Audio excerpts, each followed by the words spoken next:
আগামীকালকে কর্মসূচি যদি বলি, আমাদের সকাল 9টা থেকে 7 কলেজের 7টা পয়েন্টে ব্লকের কর্মসূচি চলমান থাকবে অনির্দিষ্টকালের জন্য।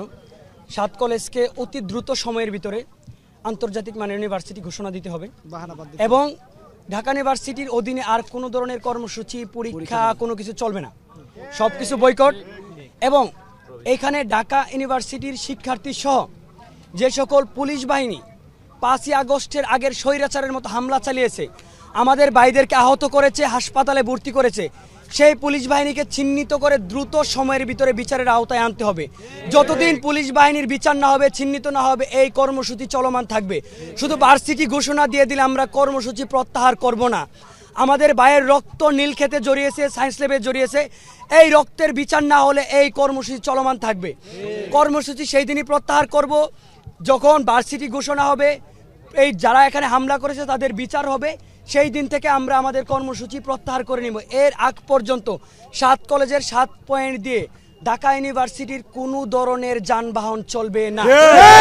কোনো দিক দিয়ে তাদের ক্যাম্পাসে যানবাহন আসতে দেওয়া হবে না।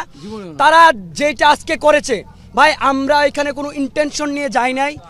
ঢাকা ভার্সিটি ঘেরাও কর্মসূচিও ছিল না, ওইটা একটা মিস ইনফরমেশন। জাস্ট আমরা গিয়েছি এখানে যে মামুন স্যার এখানে যদি না আসে আমরা তরুণের সামনে অবস্থান করব। একটা স্বায়ত্তশাসন প্রতিষ্ঠানের ভিতরে কোনোভাবেই ঢোকা যায় না, আমরা ঢুকিও নাই। আমরা জাস্ট ওইখানে বসবো, স্যার আসবে, মামুন স্যার না আসুক, ভিসি স্যার আসুক, উনি না আসুক, ভিসি মহোদয় আসুক, যে এটা যা হয়েছে একটা ভুল বোঝা হয়েছে, যে ওনার পক্ষে অন্তত সরি, এইটা অন্তত বলুক সাধারণ শিক্ষার্থীদের কাছে, যেটা ভুল হয়েছে, যেটা প্রত্যাশিত আচরণ নয়। কিন্তু আমরা ঢাকা ইউনিভার্সিটির শিক্ষার্থীদের কাছ থেকে এটা কখনো প্রত্যাশা করি নাই। তারা লাঠি সুটা নিয়ে তারা হল থেকে বেরিয়ে এসেছে এবং আমরা যখন দেখতে পেয়েছি যে তাদের হাতে লাঠি সুটা, আমরা নিরস্ত্র, আমরা কোনো ধরনের কনফ্লিক্টে যাই নাই। ঢাকা ভার্সিটির কোনো শিক্ষার্থীদের সাথে আমাদের কোনো কনফ্লিক্ট নয়। যে আচরণ করেছে, এই আচরণ এবং প্রশাসনের বিরুদ্ধে আমাদের অবস্থান ছিল, কিন্তু তারা যেইভাবে লাঠি সুটা নিয়ে অবস্থান করেছিল, তাই আমরা ভেবেছিলাম এখানে একটা কনফ্লিক্ট হবে, তাই আমরা পিছনে চলে আসতে যাচ্ছিলাম, তখন পিছন থেকে ওরা হামলা করেছে। এটা খুবই ন্যাক্কারজনক একটা বিষয় হয়েছে। ঢাকা বিশ্ববিদ্যালয় এই দেশে একটি স্বৈরাচারী শিক্ষা প্রতিষ্ঠান। এই স্বৈরাচারী শিক্ষা প্রতিষ্ঠান যখন যা বলে ওরা মনে করে বাংলাদেশের সব মানুষ তাই মেনে নেবে। এইভাবে করে 2017 সালে ওদের অধিভুক্ত করার ফলশ্রুতিতে আমাদের শত শত কোটি টাকা ওরা লোপাট করত। এই লোপাট বন্ধ করার জন্য গত 4 মাস যাবৎ ভয়ঙ্কর আন্দোলনের মাধ্যমে রাষ্ট্রকে আমরা জানিয়েছিলাম এই চোরদের সাথে আমরা আর থাকতে চাই না। আমাদের যৌক্তিকতা বিচার করে শিক্ষা সংশ্লিষ্ট ব্যক্তিবর্গ এবং শিক্ষাবিদরা রাষ্ট্র একটি সিদ্ধান্ত নিয়েছে 7 কলেজের সমন্বয়ে একটি পূর্ণাঙ্গ স্বায়ত্তশাসিত বিশ্ববিদ্যালয় ঘোষণা দেওয়ার। এই ঘোষণা দেওয়ার ফলে এবং আন্দোলনের শুরুতে ঢাকা বিশ্ববিদ্যালয় প্রশাসনিক কর্মকর্তাদের অবৈধ উপার্জন বন্ধ হয়ে যাবে বলে ওরা আমাদের মানুষই মনে করেন না। আপনারা জানেন গত 5 জানুয়ারি আমরা ওদের অবৈধ ভর্তি, অর্থাৎ এক ডিপার্টমেন্টে 350-400 জন ভর্তির যে অবৈধ সিস্টেম, এটার বিরুদ্ধে সাংবাদিক সম্মেলন করে আমরা স্মারকলিপি জমা দিয়েছিলাম গত 5 জানুয়ারি। সেদিন প্রভিসি মামুন আহমেদের কক্ষে যখন আমরা ঢুকি, আমাদের 2 জনকে ঢুকতে দেওয়া হয়েছিল, বাকি সবাইকে বাইরে রেখেছিল। 2 জনকে ঢুকে খুব খারাপ বাজে ব্যবহার করে, ওনার চেহারায় কেমন যেন মানে ভয়ঙ্কর সন্ত্রাসী টাইপের। আজকে আমরা কয়েকদিন পরে 15-20 দিন পরে খোঁজ নিতে গিয়েছিলাম 7 কলেজ থেকে প্রায় 50 জন। এর মধ্যে আবার আমরা ডিন অফিসগুলোতেও স্মারকলিপি দিয়েছি যে সিট সংখ্যা কমাইতে হবে এবং বাকি আরও 5টা দাবি ছিল। পরে যখন প্রভিসি মামুনের খুনি মামুনের দরজার সামনে যাই, উনি বলে 2-3 জন ঢুকতে পারবে। এইটা শুনে শিক্ষার্থীরা বলে বা যে কজন মেয়ে ছিল ওরা ভয় পেয়েছিল যে ওই দিনের মতো আবার আচরণ করবে। এই জন্য বলো ভাই না, আমরা সবাই একসাথে ঢুকবো এবং 1 মিনিট কথা বলে বের হয়ে যাব যে কি করেছে এবং ওনারা কিছু না করলে আমরা হয়তো পরবর্তী সিদ্ধান্ত নিব। কিন্তু মামুন, প্রভিসি খুনি মামুন, দুশ্চরিত্রা মামুন হঠাৎ করে শিক্ষার্থীদের বলল তোমরা কেন এসেছো। বলা হলো স্যার আপনি তো বিশ্ববিদ্যালয় রূপান্তর কমিটিতে ছিলেন, ওই যে ওই দিন বলছিলাম ওই কর্মসূচি এবং আপনার 7 কলেজ সম্পর্কে সর্বশেষ আপনাদের ভর্তি নিয়ে কী কাজ করে সেটা জানার জন্য এসেছি। আপনি ওই দিন বলেছিলেন যে বিশ্ববিদ্যালয় কমিটিতে আপনি মানে কি বলে আপনার মাথায় নেই এবং আপনি অস্বীকার করেছিলেন সেদিন নেই। এই অস্বীকার কথাটা বলার সাথে সাথে প্রভিসি মামুন তার সিট থেকে উঠে জোরে একটা হুঙ্কার মারে, একদম খুনির মতো মানে কি বলতো ডিপজল নাই বলি, মানে ওইরকম খুনিদের মতো গুন্ডাদের মতো হুঙ্কার মারার পরে মেয়েগুলো হঠাৎ করে চিৎকার দিয়ে ওঠে, মানে ভয় পেয়ে যায়, ভকচুকি ওরা চিৎকার, স্যার এটা কী করলেন আপনি, স্যার আমরা আসি শান্তিপূর্ণভাবে কথা বলতে। ও তখন বলে মাপ চাইবি, মাপ চাইতে হবে। এবং আমি তখন ভদ্রতার খাতিরে আমি এবং জাকারিয়া বাড়ির সাগর, কবি নজরুল এবং মেয়েরা সবাই সরি স্যার মাফ করবেন স্যার, আমরা আসলে আমার কথাটা শুনেন স্যার, তারপর আমরা প্রতিভাবে বিনয়ের সাথে মাপ চাই। মাপ চাওয়ার পরে ও একটু ঠান্ডা হয়ে না বসে সামনে ঘুরে এসে বলে আমার সাথে কথা এইভাবে করে। পরে ওর কর্মচারী তখন পোলাবান চালাক ছেলে ক্যামেরা অন করে, ওর কর্মচারীরা বলে যে স্যার ক্যামেরা অন করছে, আপনি কথা একটু থামেন। ওই মুহূর্তে ও একটু প্রবিসি মামুন থামার পরে আবার যখন প্রক্টোরিয়াল টিম ঢোকে এবং কয়েকজন টিচারকে ওরা নিয়ে এসে বলে কয়েকজন টিচার গুন্ডার মতো ঢেকে বলতে স্যার কী হয়েছে দেখিয়েছে। পরেও বলে যে একটু থামো আমি দেখতেছি ব্যাপারটা, তোমরা করি। পরেও আবার হুঙ্কার দেয়, ওদের দেখে সাহস বেড়ে যায়, প্রক্টোরিয়াল টিম দেখে হুঙ্কার দিয়ে ওই টিচারদের বলে ওদের সাথে আর আমি 1 মিনিট কথা বলবো না। এর মানে প্রথম থেকে শেষ পর্যন্ত সে আমাদের সাথে কোনো কথাই বলে নাই। নতুন টিচারের কাছে দিয়ে বলে ওদের গেটের সামনে বাইর করে গেটের সামনে কথা বলেন।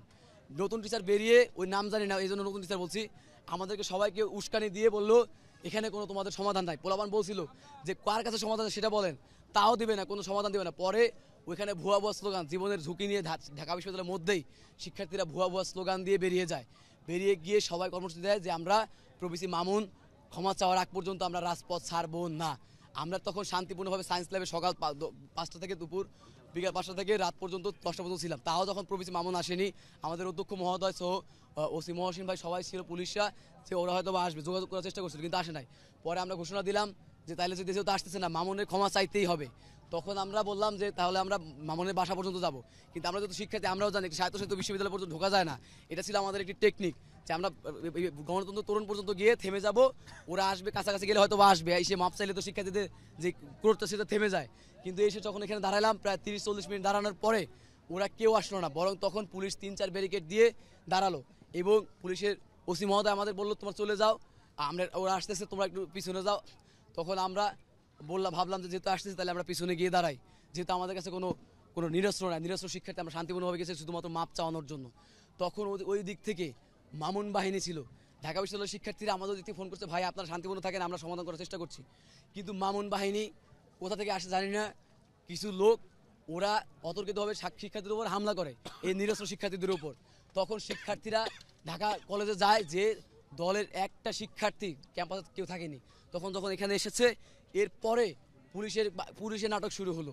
পুলিশ একটা টিয়ার শেল ঢাকা বিশ্ববিদ্যালয়কে মারেনি, বরং একের পর এক টিয়ার শেল মেরে ছাত্র শিক্ষার্থীদেরকে সাউন্ড গেট মেরে আমাদেরকে আহত করেছে।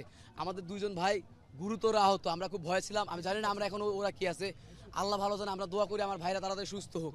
এবং আমি নিজেও সহ কয়েকজন হয়তো পড়ে যাবো যে কোনো সময়, কারণ আমাদের শরীরে স্ট্যামিনা নাই, আমরা তাকাতে পারছি না। কাজেই এই যে অতর্কিত ঢাকা বিশ্ববিদ্যালয়কে সুপ্রিমেসি এবং এই দেশের মানুষ নিয়ন্ত্রণ করবে ঢাকা বিশ্ববিদ্যালয়, এই সুপ্রিমেসি থেকে বেরিয়ে আসার জন্য আমরা আর ওদের আন্ডারে একটা পরীক্ষাও দিব না। কালকের পরীক্ষা বয়কট এবং কাল থেকে ঢাকা শহর অচল থাকবে। কারণ বিশ্ববিদ্যালয় রূপান্তর কমিশন ইউজিসির সাথে সমন্বয় করে অন্তর্বর্তীকালীন প্রশাসন গঠন করে আমাদের 8 মাসের সেশন করে 1 ঘন্টা সেশন জট না নিয়ে বর্তমান শিক্ষার্থীদের সমাধান করবে। এবং যেহেতু রাষ্ট্রের ঊর্ধ্বতন কর্তৃপক্ষ, শিক্ষা উপদেষ্টা সবাই মিলে চাচ্ছে যে একটি স্বায়ত্তশাসিত বিশ্ববিদ্যালয় গঠন করছে, এই বিশ্ববিদ্যালয় করতে হবে আন্তর্জাতিক মানের এবং বাংলাদেশের ইতিহাসে শ্রেষ্ঠ বিশ্ববিদ্যালয় ঘোষণা দিতে হবে। এইটা 15 দিনের মধ্যে দিতে হবে, এই প্রতিশ্রুতি কালকে দিতে হবে।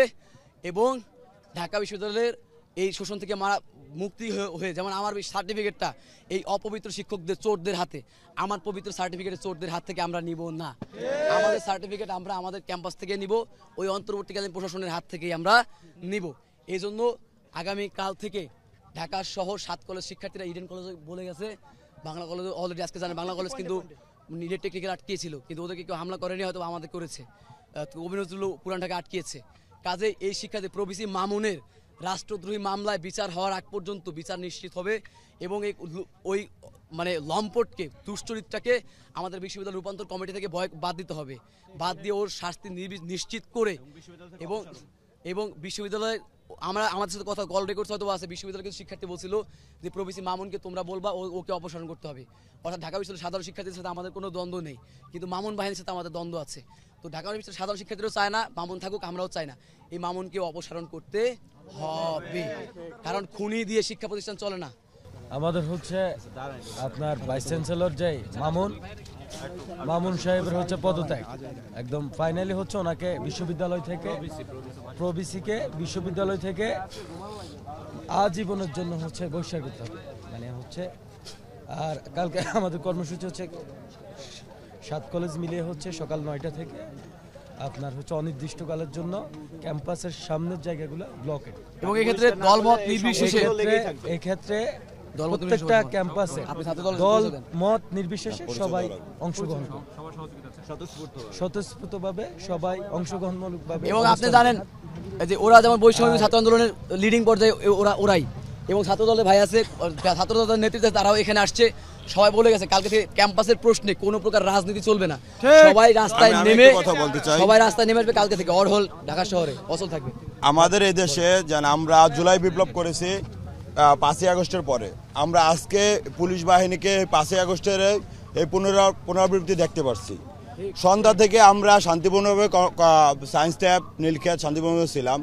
আমরা যখন এই যে নীলক্ষেতের এই জায়গায় আসার পরে ঢাকা ইউনিভার্সিটি পোলাপান চলে যাওয়ার পরে মানে ওসি পুলিশের ঊর্ধ্বতন কর্মকর্তারা মিটিং বলতেছে যেন ঢাকা কলেজের পোলাপানদের উপরে টিয়ার সেল মারো, সাউন্ড গ্রেড মারো এবং রাবার বুলেট মারো, জানি ওরা ছত্রভঙ্গ হয়ে যায়।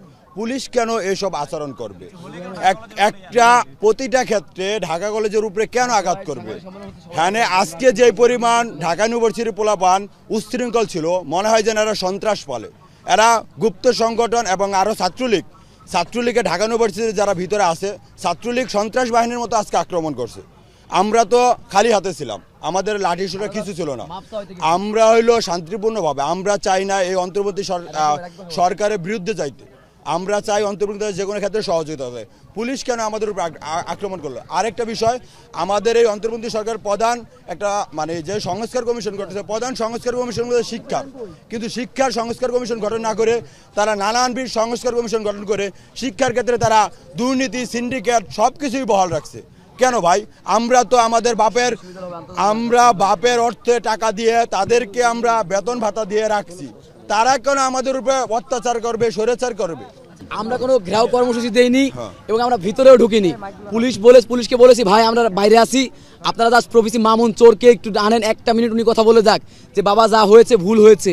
কিন্তু প্রভিসির এত ইগো এবং ওই যে ইসের মধ্যে স্বৈরাচার ওইখানে যেমন আচরণ করছে, ও এখানে আসবে না, মানে শিক্ষার্থী আমাদেরকে মানুষই মনে করলো না।